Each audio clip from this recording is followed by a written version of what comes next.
عزیزی در کامنت های صفحه یوتیوب نوشتن که 12 خلیفه بعد از پیامبر چه کسانی هستند که پیامبر فرمودن از قریش هستند. ببینید شیعیان یک مشکلی دارن، هر جا که عدد 12 رو دیدن فکر میکنن که 12 امام است. مثلا به یکیش میگفتم که دلیل از قرآن هست برای 12 امام؟ گفت بله، ان عدت الشهور عند الله 12 شهرا، تعداد ماه‌ها در نزد الله متعال 12 ماه هست. خب چه ربطی داره؟ یعنی هر جایی که 12 تا یعنی مثلا 12 تا یخچال بود به معنی این است که 12 تا امام است، یا 12 تا انسان بود به معنی 12 تا امام است. و اینا از این حدیث کلمه 12 رو میگیرن. فقط اگر شما ازشون بخواید که همون حدیثی که درش 12 خلیفه آمده اما رو کامل بخوان، اکثرشون نمیدانن. حدیث این گونه است، من متن حدیث رو خدمت شما عزیزان اینجا میارم. نص حدیث این است که جابر ابن سمره روایت میکنه که دخلت مع ابی علی النبی صلی الله علیه و سلم، با پدرم پیش پیامبر صلی الله علیه و سلم داخل شدم. فسمعته یقول، شنیدم که رسول الله صلی الله علیه و سلم میفرمایند ان هذا الامر لا ينقضي حتى يمضي فيهم 12 خلیفه. این اسلام دوام پیدا میکنه، یعنی این عزت و مجد اسلام دوام پیدا میکنه تا وقتی که 12 خلیفه بر مسلمانان حکومت بکنن. خوب توجه بکنید، عزت اسلام حکومت کردن 12 خلیفه.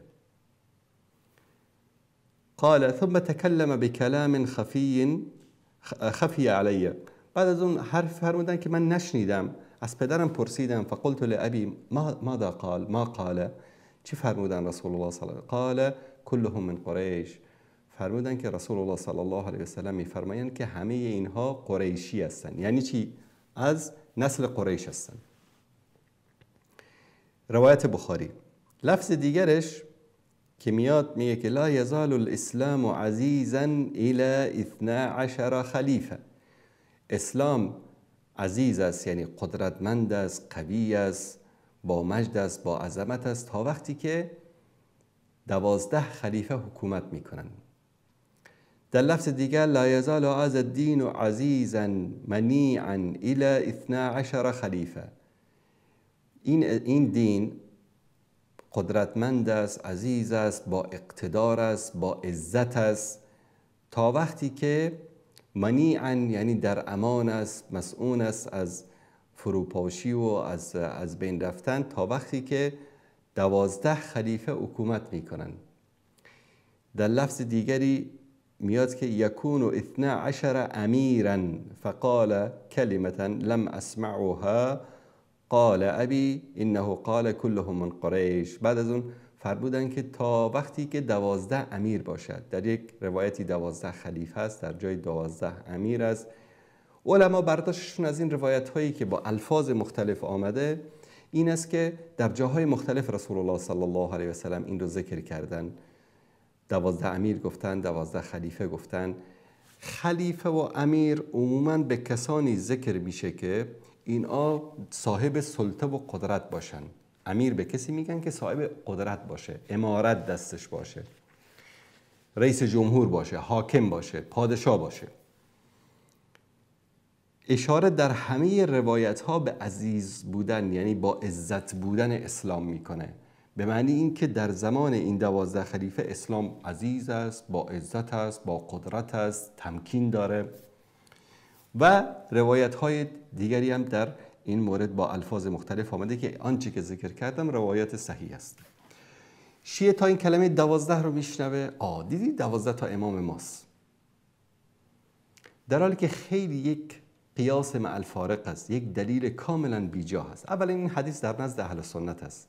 اگر منظورش 12 امام بود این حدیث ماست، ما باید بهتر از شما بفهمیم این رو. ما نفهمیدیم، شما فهمیدید.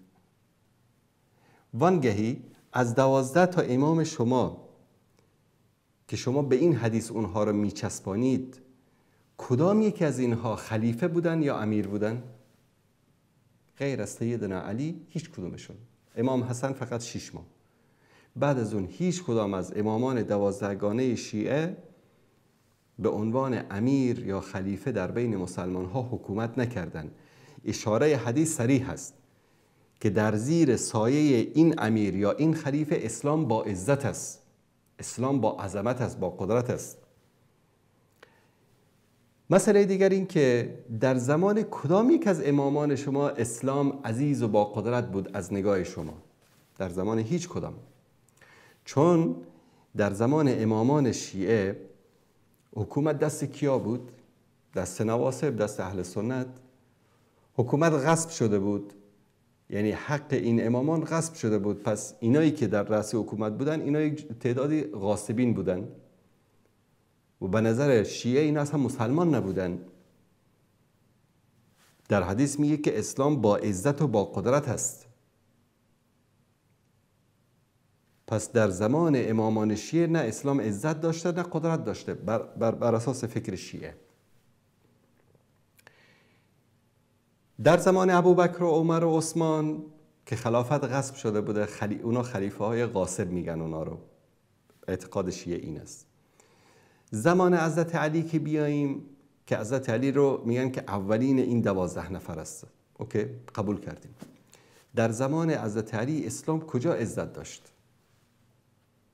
همه جنگ های داخلی بود. جنگ صفین جنگ داخلی، جنگ جمل جنگ داخلی، جنگ با خوارج، آخرش هم که حضرت علی در مسجد به شهادت رسید. نه اسلام عزتی داشت در اون موقع نه قدرتی داشت. عزت و قدرت اسلام در زمان ابوبکر بود، در زمان عمر بود، در زمان عثمان بود. در زمان حضرت علی کلا حکومت اسلامی در یک هرج و مرج آشوبی بود. به خاطر همین در زمان حضرت علی ما می‌بینیم هیچ فتوحاتی نیست، هیچ قدرت نمایی از مسلمان ها نیست، همش جنگ های داخلی است. بعد از حضرت علی دوباره دوران مجد و عظمت اسلام شروع شد. در زمان معاویه مدتی، در زمان یزید متوقف شد، بعد از اون در زمان خلفای بنی امیه، در زمان بعضیشون یعنی کمی اسلام یعنی در حالتی قرار داشت که نمیشد مقایسه کرد با دوران مجد و عظمت گذشته. بعد از بنی امیه بنی عباس آمدن. در بعضی از دوران بعضی از خلفای بنی عباس می‌بینیم که اسلام قدرت میگیره، مثلا در زمان هارون الرشید، در زمان ابو جعفر منصور، در زمان بعضی از در زمان بعضی از مثل مأمون و معتصم اینها می‌بینیم که نه، مسائل داخلی، افکار انحرافی شروع میشه. پس چسباندن این 12 امیر و خلیفه‌ای که در حدیث اهل سنت ذکر شده به 12 امام شیعه اصلاً به عقل جور در نمیاد، به تاریخ جور در نمیاد، به هیچ دلیل و منطقی جور در نمیاد. پس اینا کی هستن؟ ببینید رسول الله صلی الله علیه و سلم میفرمایند اسلام عزت دارد، اسلام قوی است، اسلام قدرت دارد تا وقتی که 12 خلیفه حکومت کرد. رأی صحیح و دقیق این است که این 12 نفر تا قیامت 12 نفری در بین مسلمان ها حکومت میکنن که در زمان اونها اسلام عزت و مجد و عظمت و قدرت خواهد داشت. حالا چند تاشون گذشتن، چند تاشون نگذشتن، الله اعلم، الله سبحانه و تعالی بهتر میدانه. و امکان داره که یکی از این 12 نفر مثلا 100 سال بعد بیاد، یکی از این 12 نفر 1 سال بعد بیاد یا 1 سال قبل اومده، ما چی میدانیم؟ مهم این است که صفاتشون این است که در زمانی که اینها حکومت میکنند اسلام عزیز است، با عزت است، با قدرت است. پس اینا هر جایی که کلمه 12 دیدن چشم و گوش بسته میدوند که هر سیبیلویی که دید فکر میکنه باباش است. این اشتباه اینهاست، چون دلیلی برای امامت ندارن از قرآن و سنت، فقط میچسبن به همین روایت های اهل سنت و اون رو بر اساس هوا و هوس خودشان تفسیر میکنن.